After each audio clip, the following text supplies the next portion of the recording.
Hi friends, welcome to Krishna's kitchen. ಇವತ್ತಿನ recipe MTR gulab jamun. ನಾನು ತೊಗೊಂಡಿದ್ದೀನಿ MTR instant gulab jamun mix. ನೋಡಿ, ಈ ಥರ ಇದಕ್ಕೆ ಎಲ್ಲ ನೀಟಾಗಿ ಮಿಕ್ಸ್ ಮಾಡೋದು. ಚೆನ್ನಾಗಿ ಮಿಕ್ಸ್ ಮಾಡಿ ಸ್ವಲ್ಪ ಹಾಲನ್ನು ಹಾಕಿ ಚೆನ್ನಾಗಿ ಮಿಕ್ಸ್ ಮಾಡ್ಕೊಳೋದು. ಹಾಲು ಹಾಕಿದ ತಕ್ಷಣ ನೀರನ್ನು ಹಾಕ್ಬಿಟ್ಟು ಕಲಿಸ್ಕೊಳೋದು. ತುಂಬ ಎಲ್ಲ ನಾದಕ್ಕೆಲ್ಲ ಹೋಗಬಾರ್ದು, ನೀಟಾಗೆಲ್ಲ ಕಲಿಸ್ಕೊಳೋದು. ಸ್ವಲ್ಪ ನೀರು ಹಾಕ್ಬಿಟ್ಟು ಚೆನ್ನಾಗೆಲ್ಲ ಮೆತ್ತಗೆ ನೈಸಾಗಿ ಕಲಿಸ್ಕೊಳೋದು. ಕಲಿಸ್ಕೊಂಡಿದ್ದಾಗಿದ ತಕ್ಷಣ ನೋಡಿ, ಈ ಥರ ಎಲ್ಲ ಚೆನ್ನಾಗಿ ಕಲಿಸ್ತಾ ಇರೋದು. ಗಟ್ಟಿಗೆಲ್ಲ ಕಲಿಸೋದಕ್ಕೆಲ್ಲ ಹೋಗಬಾರ್ದು, ಸ್ಮೂತಾಗೆ ನೈಸಾಗೆ ಕಲಿಸ್ಕೊಳೋದು. ನಾನು ಕಲಿಸ್ತಾ ಇದ್ದೀನಿ ನೋಡಿ, ಈ ಥರ ಈಗ ಚೆನ್ನಾಗಿ ಕಲಿಸ್ತಾ ಇದ್ದೀನಿ. ಈಗ ತುಂಬ ಎಲ್ಲ ಗಟ್ಟಿಯಾಗೆಲ್ಲ ಬಂದಿಲ್ಲ, ಚೆನ್ನಾಗಿ ಬರ್ತಾ ಇದೆ ನೋಡಿ ಫ್ರೆಂಡ್ಸ್. ಈ ಥರ ಚೆನ್ನಾಗಿ ಕಲಿಸಿದ್ದೀನಿ. ಇದನ್ನು ಈಗ ಒಂದು 10 ನಿಮಿಷ ನೆನೆಯೋದಕ್ಕೆ ನಾನು ಮುಚ್ಚಿಡ್ತಾಯಿದ್ದೀನಿ. ನಾನೀಗ ಒಂದು ಪ್ಯಾನ್ಗೆ 2 ಕಪ್ ಸಕ್ಕರೆ ಹಾಕ್ಬಿಟ್ಟು 2 ಕಪ್ ನೀರನ್ನು ಸೇರಿಸ್ತಾ ಇದ್ದೀನಿ. 2 ಕಪ್ ನೀರನ್ನು ಹಾಕ್ಬಿಟ್ಟು ಈಗ ಇದನ್ನ ಚೆನ್ನಾಗಿ ಕುದಿ ಬರಬೇಕು. ಮೀಡಿಯಮ್ ಫ್ಲೇಮಲ್ಲಿ ಒಂದು 4 ರಿಂದ 5 ನಿಮಿಷ ಚೆನ್ನಾಗಿ ಕುದಿಬೇಕು. ನೋಡಿ, ಈಗ ಚೆನ್ನಾಗಿ ಕುದೀತಾ ಐತೆ. ಇದಕ್ಕೆ ಚೆನ್ನಾಗಿ ಈ ಥರ ಎಲ್ಲ ಕುದಿಬೇಕು. ಕುದಿ ಬಂದಮೇಲೆ ನೋಡಿ, ಇನ್ನೂ ಅಂಟು ಬಂದಿಲ್ಲ. ಇದೀಗ ಸ್ವಲ್ಪ ಗಟ್ಟಿ ಪಾಕ ಎಲ್ಲ ಮಾಡಬಾರ್ದು, ಅಥವಾ ಒಂದೆಳೆ ಪಾಕ ಥರ ಎಲ್ಲ ಮಾಡಬಾರ್ದು. ಇದು ಸ್ವಲ್ಪ ಸುಮ್ಮನೆ ನೀಟಾಗಿ ಹಿಂಗೆಲ್ಲ ಚೆನ್ನಾಗಿ ಕುದ್ದಿದ್ದಾದಮೇಲೆ ಈ ಥರ ಪ್ರೆಸ್ ಮಾಡಿದರೆ ಹಿಂಗೆ ಅಂಟು ಬರಬೇಕು ಅಷ್ಟೇ.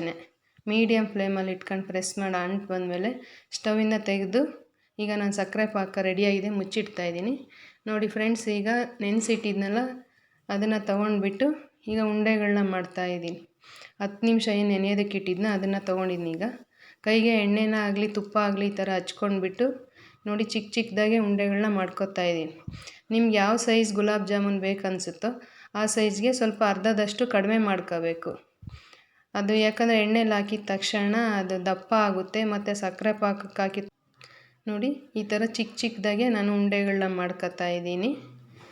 ನೋಡಿ ಫ್ರೆಂಡ್ಸ್, ಈಗ ಕೈಗೆ ಎಣ್ಣೆನ ಸವರ್ಕೊಬಿಟ್ಟು ನೀಟಾಗಿ ಏನು ಡಾರ್ಕ್ಸ್ ಏನು ಇಲ್ದಂಗೆ ನೀಟಾಗಿ ನೈಸಾಗಿ ಉಂಡೆಗಳನ್ನ ಮಾಡ್ತಾಯಿದ್ದೀನಿ.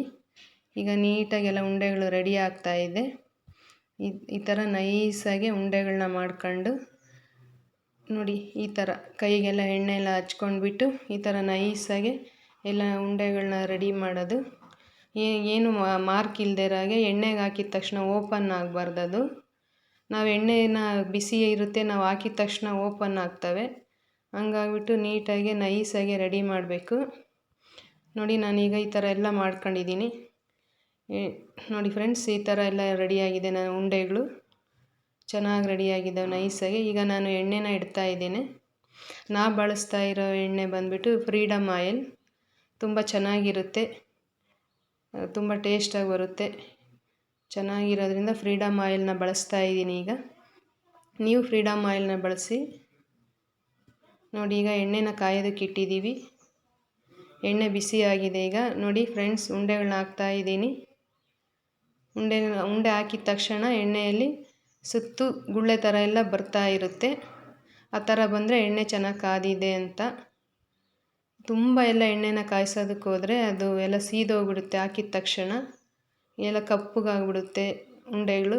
ಹಂಗಾಗಿ ಮೀಡಿಯಮ್ ಫ್ಲೇಮಲ್ಲಿ ಇಟ್ಕೊಂಡು ನಾನೀಗ ಅದನ್ನೆಲ್ಲ ಈ ಥರ ನೋಡಿ ಗೋಲ್ಡನ್ ಬ್ರೌನ್ ಕಲರ್ ಬರೋರು ಚೆನ್ನಾಗಿ ಎಣ್ಣೆಯಲ್ಲಿ ಡೀಪ್ ಫ್ರೈ ಮಾಡಿ ಈಗ ತೆಗಿತಾ ಇದ್ದೀನಿ. ಇದನ್ನು ಈಗ ನಾವೇನು ರೆಡಿ ಮಾಡಿದ್ದೀವಿ ಸಕ್ಕರೆ ಪಾಕನ ಅದಕ್ಕೆ ಹಾಕ್ತಾಯಿದ್ದೀನಿ. ನೋಡಿ ಫ್ರೆಂಡ್ಸ್, ಈಗ ಇನ್ನೂ ಒಂದು ಬ್ಯಾಚ್ ಹಾಕ್ತಾಯಿದ್ದೀನಿ. ಇದು ಈ ಥರ ಎಲ್ಲ ಹಾಕ್ಬಿಟ್ಟು ಚೆನ್ನಾಗಿ ಮೀಡಿಯಮಲ್ಲಿ ಇಟ್ಕೊಂಡ್ಬಿಟ್ಟು ಚೆನ್ನಾಗಿ ಎಣ್ಣೆಯಲ್ಲಿ ಡೀಪ್ ಫ್ರೈ ಮಾಡೋದು. ಗೋಲ್ಡನ್ ಬ್ರೌನ್ ಕಲರ್ಸ್ ಬರೋ ತನಕ ಎಣ್ಣೆಯಲ್ಲಿ ಎಲ್ಲ ಚೆನ್ನಾಗಿ ಫ್ರೈ ಮಾಡ್ಕೊಂಡು ನೋಡಿ, ಎಣ್ಣೆನ ಈ ಥರ ಎಲ್ಲ ಆಡಿಸ್ತಾ ಇರಬೇಕು. ಇಲ್ಲಾಂದರೆ ಒಂದೇ ಕಡೆ ಸೀದೋಗ್ಬಿಡುತ್ತೆ, ಒಂದು ಕಡೆ ಇನ್ನೊಂದು ಕಲರ್ ಬರುತ್ತೆ. ಹಾಗಾಗಿ ಈ ಥರ ಎಲ್ಲ ಆಡಿಸ್ತಾ ಇದ್ದರೆ ನೀಟಾಗಿ ಎಲ್ಲ ಕಡೆ ಒಂದೇ ಥರ ಕಲರ್ ಬರುತ್ತೆ, ಚೆನ್ನಾಗಿ ಕಲರ್ ಬರುತ್ತೆ. ಹಾಗಾಗಿ ನಾನು ಇದನ್ನು ಈ ಥರ ಎಣ್ಣೆನೆಲ್ಲ ಆಡಿಸ್ತಾ ಎಲ್ಲ ಉಂಡೆನೆಲ್ಲ ಈ ಥರ ತಿರುಗಿಸ್ತಾ ಇದ್ದೀನಿ. ಈ ಥರ ತಿರುಗಿಸ್ತಾ ಇರಬೇಕಾದ್ರೆ ನೋಡಿ ಚೆನ್ನಾಗಿ ಎಲ್ಲನೂ ಬೇಯ್ತಾ ಇರುತ್ತೆ. ಈ ಥರ ಎಲ್ಲ ಆಗಿದ ತಕ್ಷಣ ನೋಡಿ, ಈಗ ಎಲ್ಲ ಕಲರ್ ಬರ್ತಾ ಇದೆ ಚೆನ್ನಾಗಿ. ಈ ಕಲರು ಚೆನ್ನಾಗಿ ಗೋಲ್ಡನ್ ಬ್ರೌನ್ ಕಲರ್ ಬರೋ ತನಕ ಎಣ್ಣೆಯಲ್ಲಿ ಆಡಿಸ್ತಾ ಇರಬೇಕೀಗೆ. ಮತ್ತು ಫ್ರೆಂಡ್ಸ್, ಚೆನ್ನಾಗಿ ಈ ಥರ ಎಲ್ಲ ಆಡಿಸಿ ನೋಡಿ, ಚೆನ್ನಾಗಿ ಕಲರ್ ಬರೋಕ್ಕೆ ಆಗ್ತಾಯಿದೆ ಆಗಲೇ. ಇನ್ನೊಂದು ಕಲರ್ ಬರ್ತಾ ಇದೆ. ಈಗ ಕಲರ್ ಬಂದಿದ ತಕ್ಷಣ ಈಗ ಎಣ್ಣೆಯಿಂದ ತೆಗೆಯೋದು. ನೋಡಿ ಫ್ರೆಂಡ್ಸ್, ಚೆನ್ನಾಗಿ ಕಲರ್ ಬಂದಿದೆ, ಚೆನ್ನಾಗಿ ಗೋಲ್ಡನ್ ಕಲರ್ ಬರ್ತಾ ಇದೆ. ಈಗ ಈ ಕಲರ್ ಚೆನ್ನಾಗಿ ಈ ಥರ ಎಲ್ಲ ಮಾಡ್ತಾ ಇದ್ದರೆ ಚೆನ್ನಾಗೆಲ್ಲ ಬೇಯುತ್ತೆ. ಸುತ್ತು ಎಲ್ಲ ಒಂದೇ ಕಲರೇ ಇರುತ್ತೆ, ಮೇಲೆ ಕೆಳಗೆ ಕಲರ್ ಚೇಂಜ್ ಆಗಲ್ಲ, ನೀಟಾಗಿ ಎಲ್ಲ ಒಂದೇ ಕಲರ್ ಬರ್ತಾ ಇರುತ್ತೆ. ಈ ಥರ ನೀಟಾಗಿ ಮಾಡ್ತಾ ಇದ್ದರೆ ಜಾಮೂನ್ ರೆಡಿ ಆಗ್ತಾ ಇರುತ್ತೆ. ನೋಡಿ ಫ್ರೆಂಡ್ಸ್, ಈಗ ಎಲ್ಲ ಒಂದೇ ಕಲರ್ ಬಂದಿದ್ದಾವೆ. ಇದನ್ನು ಈಗ ತೆಗೆಯೋದು. ನೋಡಿ, ಈಗ ಇದನ್ನು ನಾವು ತೆಗೆದುಬಿಟ್ಟು ಪ್ಲೇಟಲ್ಲಿ ಹಾಕ್ತಾ ಇದ್ದೀವಿ. ನೀಟಾಗಿ ಎಲ್ಲ ನೋಡಿ ಫ್ರೆಂಡ್ಸ್, ಎಷ್ಟು ಚೆನ್ನಾಗಿ ಕಲರ್ ಬಂದಿದೆ. ಈ ಥರ ಕಲರ್ ಬರೋವರೆಗೂ ಎಣ್ಣೆಯಲ್ಲಿ ಫ್ರೈ ಮಾಡಿ. ನೋಡಿ ಫ್ರೆಂಡ್ಸ್, ಈಗ ತೆಗಿತಾ ಇದ್ದೀವಿ. ತೆಗೆದುಬಿಟ್ಟು ಪ್ಲೇಟಲ್ಲಿ ಹಾಕ್ಬಿಟ್ಟು ನಾವೇನು ಸಕ್ಕರೆ ಸಿರಮ್ನ ರೆಡಿ ಮಾಡ್ಕೊಂಡಿದ್ದೀವಿ, ನಾವೇನು ಸಕ್ಕರೆ ಪಾಕನ ರೆಡಿ ಮಾಡ್ಕೊಂಡಿದ್ದೀವೋ ಅದಕ್ಕೆ ಈಗ ನಾವು ಈ ಉಂಡೆಗಳನ್ನ ಡೈರೆಕ್ಟಾಗಿ ಸಕ್ಕರೆ ಪಾಕಕ್ಕೆ ಹಾಕೋದು. ನೋಡಿ, ಈಗ ಈ ಥರ ಸಕ್ಕರೆ ಪಾಕಕ್ಕೆ ಹಾಕಿ ಅದು ಚೆನ್ನಾಗಿ ಮುಳುಗಬೇಕು.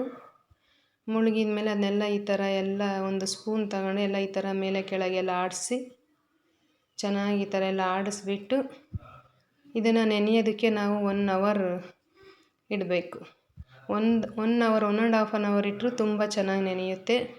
ಅರ್ಜೆಂಟ್ ಇದೆ ನಮಗೆ, ಈಗ ಬೇಕೇ ಬೇಕು ಅನ್ನೋದಾದರೆ 1 ಅವರ್ ಇಟ್ಟರೆ ಸಾಕು, ಚೆನ್ನಾಗಿ ನೆನೆಯುತ್ತೆ. ಈಗ ನೋಡಿ, ಈಗ ನಾವು ಇದನ್ನೆಲ್ಲ ಹಾಕ್ಬಿಟ್ಟು ಈ ಥರ ಎಲ್ಲ ಸ್ಪೂನಲ್ಲೆಲ್ಲ ಈ ಥರ ಮಾಡಿಬಿಟ್ಟು ಇವಾಗ ನಾವು ಇದನ್ನು ಮುಚ್ಚಿಡ್ತಾ ಇದ್ದೀವಿ. ನೋಡಿ, ಈ ಥರ ಎಲ್ಲ ರೆಡಿಯಾಗಿದೆ. ಈಗ ಇದಕ್ಕೆ ನಾನು ಪ್ಲೇಟ್ನ ಮುಚ್ತಾ ಇದ್ದೀನಿ. ಮುಚ್ಚಿದ ಮೇಲೆ 1 ಅವರ್ ನೆನಿಬೇಕು. ನೋಡಿ, 1 ಅವರ್ ಆಯಿತು. ಚೆನ್ನಾಗೆಲ್ಲ ನೆನ್ಕೊಂಡಿದೆ, ಎಲ್ಲ ಸಕ್ಕರೆ ಪಾಕ ಎಲ್ಲ ಚೆನ್ನಾಗಿ ಹೀರ್ಕೊಂಡಿದೆ. ಈಗ ತೆಗೆದುಬಿಟ್ಟು ನಾವು ಇದನ್ನು ಸರ್ವ್ ಮಾಡ್ತಾ ಇದ್ದೀವಿ. ನೋಡಿ, ಎಷ್ಟು ಚೆನ್ನಾಗಿ ರೆಡಿಯಾಗಿದೆ, ತುಂಬ ಚೆನ್ನಾಗಿ ಬಂದಿದೆ. ನೀವು ಮನೇಲಿ ಈ ಥರ ಟ್ರೈ ಮಾಡಿ, ಚೆನ್ನಾಗಿ ಬಂದಿದೆ.